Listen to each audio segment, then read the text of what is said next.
Last we left John, he was bleeding from a gunshot wound to the gut with an incoming banshee. He spent 5 weeks there thanks to a midwinter hiatus.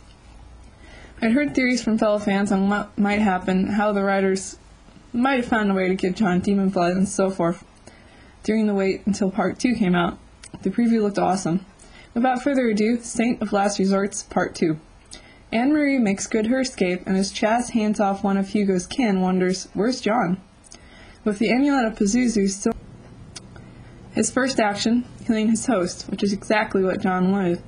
The Avanchi takes one look at the possessed man and scampers off to scare another day. Demon King beats Avanchi any day. Needless to say, Manny is pissed. It's not like he showed up as soon as John was shot, and it was obvious Anne-Marie's gunshot hit something vital at the rate blood was gushing from the wound, so Manny doesn't really have any grounds to berate John. Besides, it's only the 9th episode of the series. John's not dying anytime soon. Meanwhile, Zed is being taken home where she really does not want to go. In short order, Zed manages to get away from her captor using some tricks John taught her. Yay for furthering her spiritual education.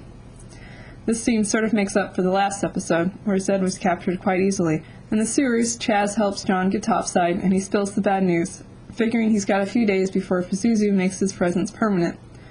John's estimate is badly miscalculated, as the demon takes over, and Chaz is knocked unconscious. Chaz calls in reinforcements, i.e. Zed, but it's probably too little too late, as John wakes up surrounded by dead bodies and is promptly arrested. They don't even bother to give him a clean shirt, instead taking him to his legal representative.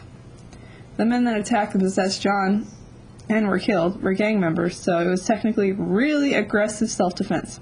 Sounds good to me. John's stuck in prison for a while, though, which does not mesh well with his plans to rid himself of Pazuzu, the Austrian god of phantom, locusts, and storms. Nice choice for a demon, John. You couldn't have called one a little further down the totem pole? Zed's brain is working well, and she suggests they use Anne-Marie's bilocation power to locate John. Using a stolen wallet, John gets himself a tour of the prison. Manny steps in for a minute, chastising John. Again. I love one of his lines. I'm John Constantine. I do stupid in spades. Manny confirms it is the La Brujeria who are behind the rising darkness. John admits he's fine with going to hell, but he wanted to do more good in the world first. I can't really picture Comic John saying that. Anyway, Chaz and Zed confront Anne-Marie, who believed John was dead, and she's shocked when Zed reveals John works with an angel. Nice guilt trip, girl. John's legal representative, Stanley Gibson, is visited by a strange man in his office and says he's fixed it so John will stay in jail. The stranger then eats Stanley, acting like a snake. Okay. John ravages the prison chapel until more Santa Muerte gang members arrive and force Pazuzu awake once again. Man, that Demon King really hates gangsters. When John is conscious once again, he finds he's scared the crap out of his fellow prisoners and is basically taking control of the prison. Spirit Anne-Marie pegs John down, and Chaz and Zed are quick to get to his location. Zed sneaks in a recorder with a pre-recorded exorcism ritual and a Tibetan knife in case the exorcism fails, and they need to kill John. It's really nice he was prepared for all of this.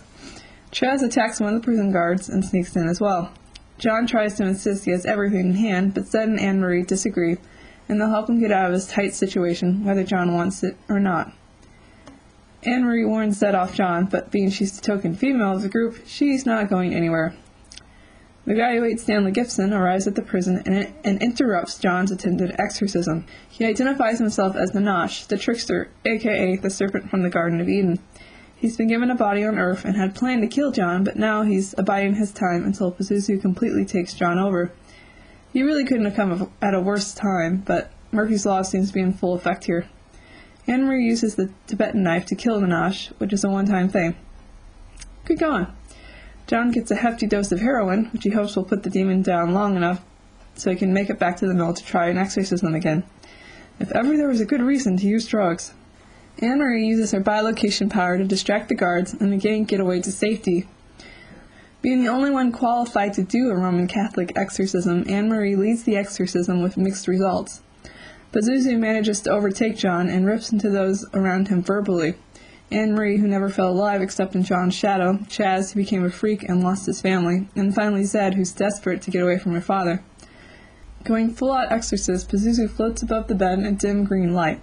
I love the lighting in this scene. It adds a ghostly tint to it. really punching up the impact of John's near-growling words. Zed pins down the reason Anne-Marie's confidence is wavering, and with renewed vigor, she casts Pazuzu out. For being a Demon King, I thought he'd fight a bit harder.